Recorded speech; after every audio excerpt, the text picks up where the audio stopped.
Good evening. Welcome to StoriesRoc. It's really, really good to see all of you. Rochester is one of those cities where our arts and cultural calendar is always overflowing, so I know you had many other choices tonight. So I really thank you for choosing this one. I'm grateful to all of our readers and tellers. They have created stellar stories, and they've also chosen to be very vulnerable here in front of you tonight. And that's quite something. Well, tonight we will hear stories about creating family, adopting, blending, and finding your kin. And we're going to do this in reverse order. Family isn't always about blood. It's the people in your life who want you in theirs, the ones who accept you for who you are, the ones who would do anything to see you smile, and the ones who love you no matter what. And in Arkansas, where my mom is from, we call that finding your kin.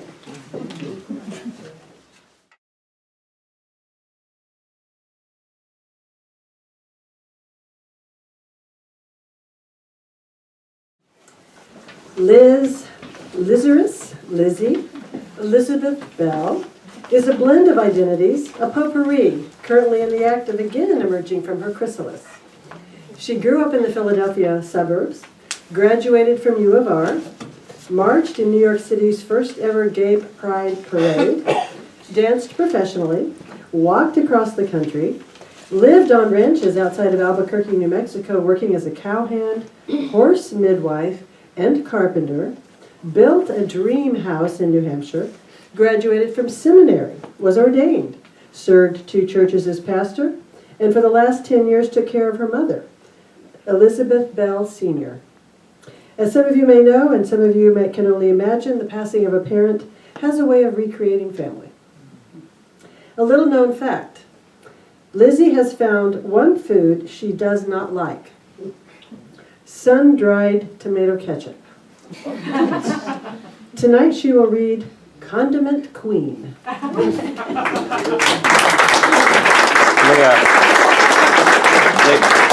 Leah.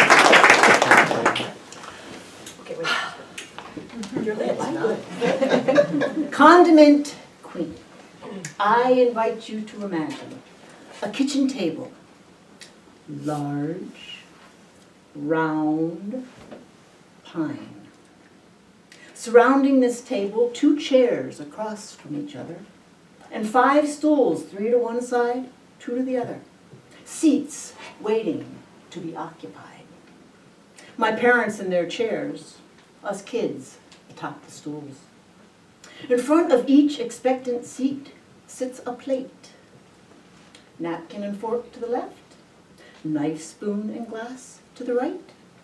Except me mom's glass, which stands to her left because she's left-handed. In the center of this large, round family table sits a lazy Susan, also large, also round, also pine. And resting in the center of this lazy Susan, a flat, circular, beveled edge glass mirror. And there, centered on this mirror, so as to remain still when the lazy Susan spins, a brass candlestick holding a tall candle surrounded by 3 small cut vases, each filled with water, each holding cut flowers. Fetching, eh? Framing this candle and this tastefully understated reflected flower arrangement, filling the large lazy Susan's perimeter, standing ready in attention, my family's host of condiments. 3 spicy sauces, A1, Heinz 57, and Worcestershire. 2 kinds of mustard, yellow and brown. 2 kinds of horseradish, with beets and without. 1 plate of butter, plus 1 cruet of extra virgin olive oil. 2 salty options, tamari and sea salt. 2 kinds of relish, sweet pickle and green tomato. 3 kinds of vinegar, dark balsamic, red wine, and of course rice. And 1, yes, just 1 kind of ketchup. Heinz, our condiment queen. Such is the blend of my family of origin.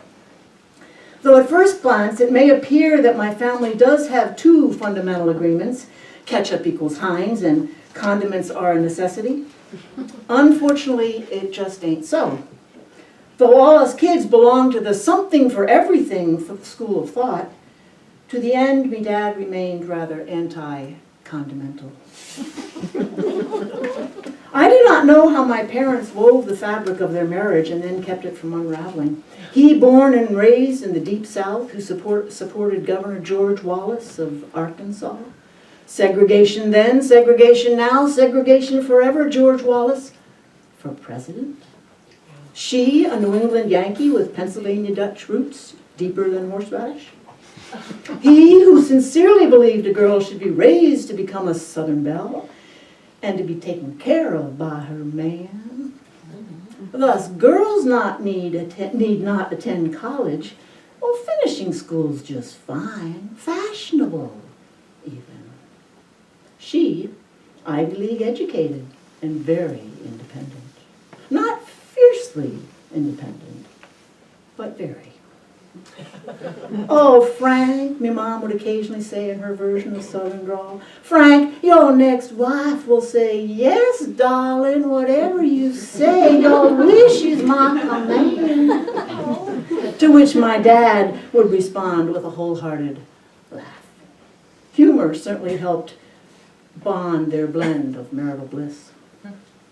Somehow they made it work, my parents. When they were first married, so the story goes, my dad said to me, Mom, now, Betty, I will eat almost anything except sauerkraut. Now, sauerkraut is to Pennsylvania Dutch like spaghetti to the Italians and spanakopita to the Greeks. My wily mom uttered not one word of protest. And for many months, sauerkraut remained forgotten on her menu. I've long believed it helped that my parents were married in March. For as anyone of Pennsylvania Dutch stock will tell you, sauerkraut in the summer is verboten, forbidden. Sauerkraut season begins in October. Come fall, the early sunsets, the crisp mist in the air, you guessed it, my mom's appetite for kraut started to stir. Still she waited. Still she said not one word. Then one day, as me mom liked to tell the story, it was the morning after the night of the season's first frost. I cut up some of the season's first apples to make some fresh applesauce with just a spoonful of sugar and a hint of cinnamon. And then I dug out Mother's old blue sauerkraut casserole dish. There, deep in the bowels of my food pantry, I had stashed a few cans of surplus. As I opened that first can, I felt my mouth begin to water. I inhaled deeply as I emptied the contents into Mother's old blue sauerkraut dish. After adding 1 tablespoon of brown sugar, 1 tablespoon of vinegar, and 1 thinly sliced onion, tossing it all with a fork, I topped the sauerkraut with your father's favorite pork short ribs. Now, as you all know, or maybe you don't, the secret to sauerkraut is to cook it long and slow. Not only does this make the kraut melt in your mouth, but it fills the house with delicious, delectable, delightful, mouth-watering aromas which exclaim, acclaim, proclaim, welcome home, baby. Her ploy worked. I leave to your imagination their 2 newly wedded faces gazing across their dinner table, lit by soft candlelight. Well, by the time us kids came along, our dad had learned to eat and relish sauerkraut, Boston baked beans, codfish cakes, and both the family recipes for shoe flyby. She learned to make grits, black-eyed peas, okra collards, and shad baked just like me dad's Aunt Gertrude made it. Long and slow in vermouth, so that all those many little bones dissolved. Well, us kids, we devoured everything on both sides of the Mason-Dixon line. In the course of time, we kids grew up and wedded, and our family mix grew more complicated. Unitarian Universalists, Christian fundamentalists, ordinary Christians, Christian scientists, and anthroposophists. Anthropops was the endearing family nickname, at least I think it's endearing. Anthroposophists are the followers of Rudolf Steiner. Perhaps you've heard of Waldorf schools?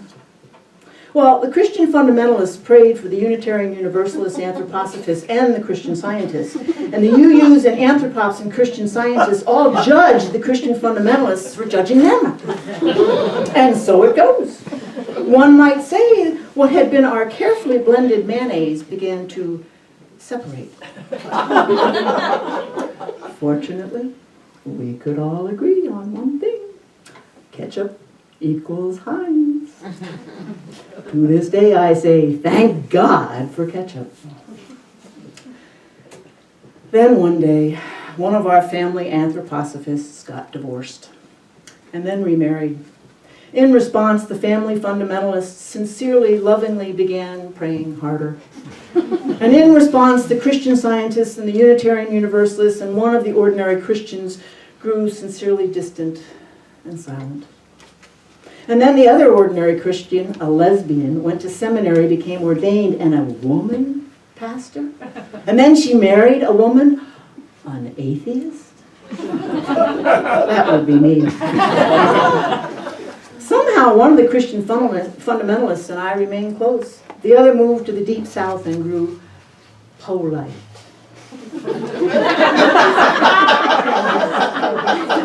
To this day, I sincerely miss her, and so I pray.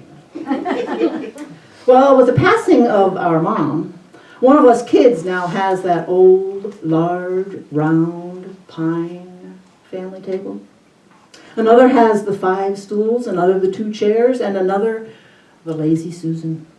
I chose the candlestick, the circular beveled-edged glass mirror, the little cut glass vases waiting to be filled with cut flowers, and my grandmother's old blue sauerkraut dish. Translating the language of yesteryear into the language of today, I now define the blend of my family as to the right of Donald Trump and the left of Bernie Sanders.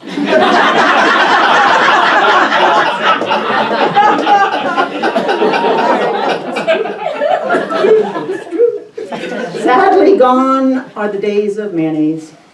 Our current blend feels more like oil and vinegar. We mix when shaken and then settle apart. Sometimes I feel led to wonder whether we are imitating Congress or Congress is imitating us.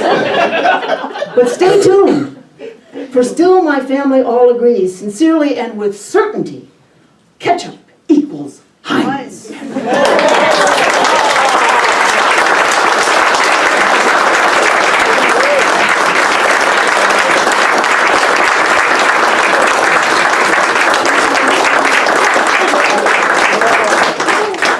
Glad you came tonight.